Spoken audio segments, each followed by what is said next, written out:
Yo guys, what's up? Jawnes here, and in today's video I'm gonna go over a few settings that you can adjust while playing Vanguard if it's the first time you're playing it or the settings change on Warzone Vanguard because of the new update.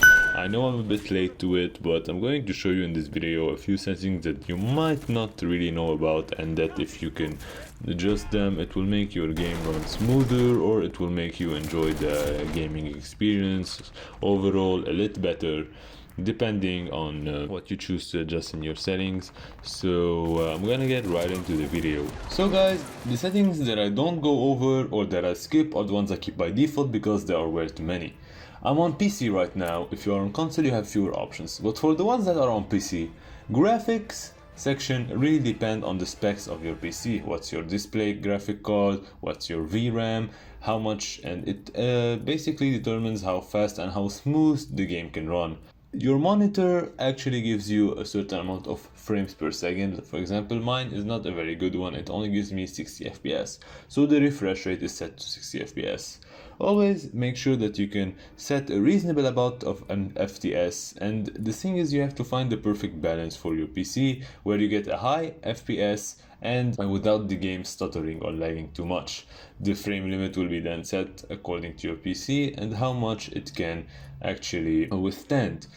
For the aspect ratio, it really depends on your screen. Most of them are 16:9 unless you use ultra wide screens that are curved and that are fancy, if you can afford one of those.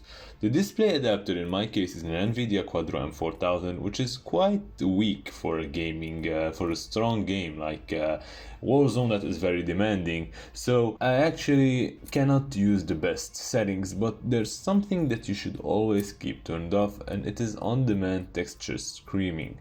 And when you turn off on-demand texture streaming, your game will lag less because it will not constantly update and upload the texture shades.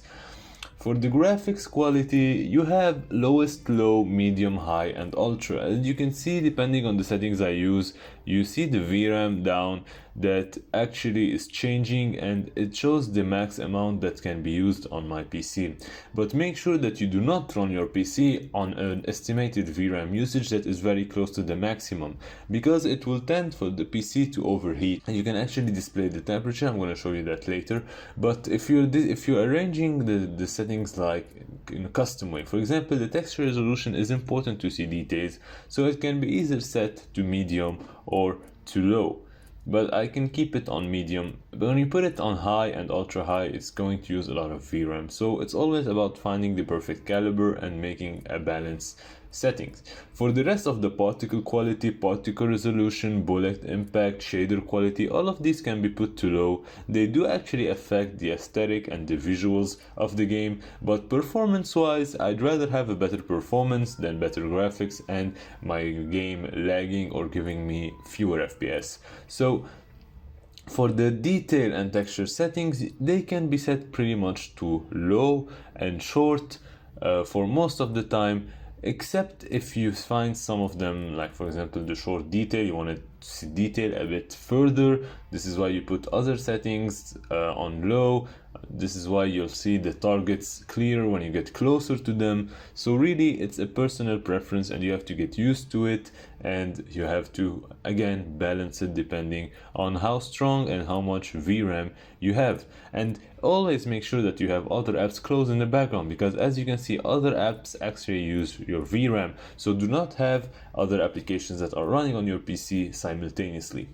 For the shadow and lighting, which is another setting that takes a lot of VRAM and a lot of rendering, always make sure you put those settings to low and put the shadows to low, and it might make your game a bit like faded and not really nice or not contrasty to look at, but it will help your PC run the game drastically. If you have a very strong PC, go ultra on the settings, go very high, enjoy the game, put the unimportant details to low and the important one to high, and enjoy the game the way you want it. For the color filters, you can choose basically the one that suits you, honestly. FOV, always set it to 120, wider angle of view, put your field of view ADS affected.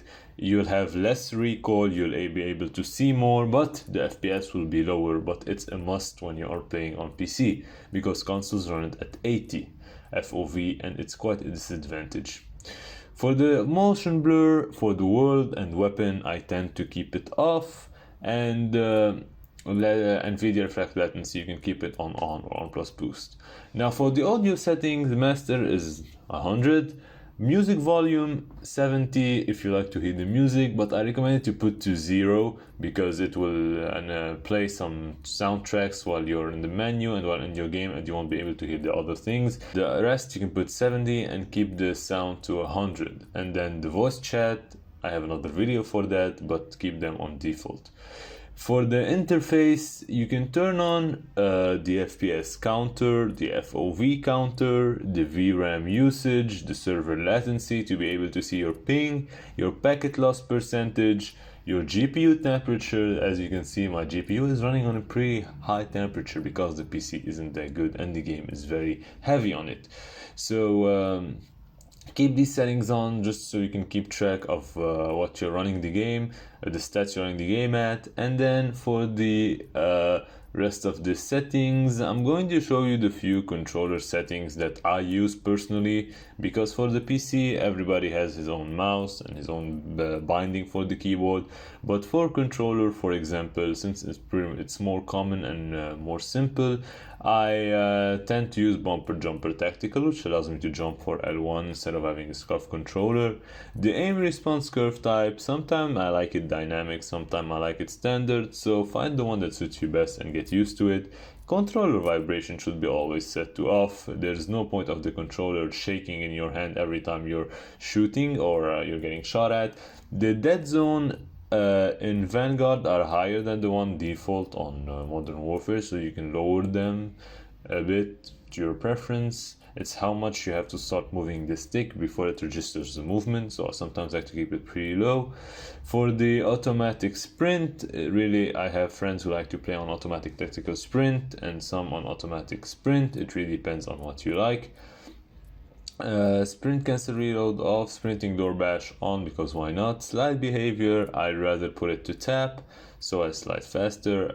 Sprint tactical is also set to toggle. Aim downside behavior, I keep it on hold. And for my aim, I usually adjust the sensitivity to have like a 0.7 while aiming, or even go down to 0.6. This is where I have a more precise shot.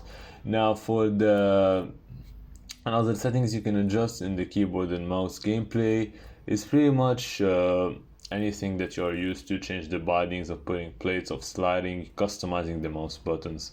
But this has been pretty much it for the video. A quick overview of the settings that are available and how you should adjust them on Warzone. I'm going to do a part 2 maybe for the Warzone Vanguard edition, which is going to be pretty much similar but with a bit more in-game focused settings. But if not, I hope you enjoyed this video, and if you did, make sure to like and subscribe, and I'll see you next time. Peace.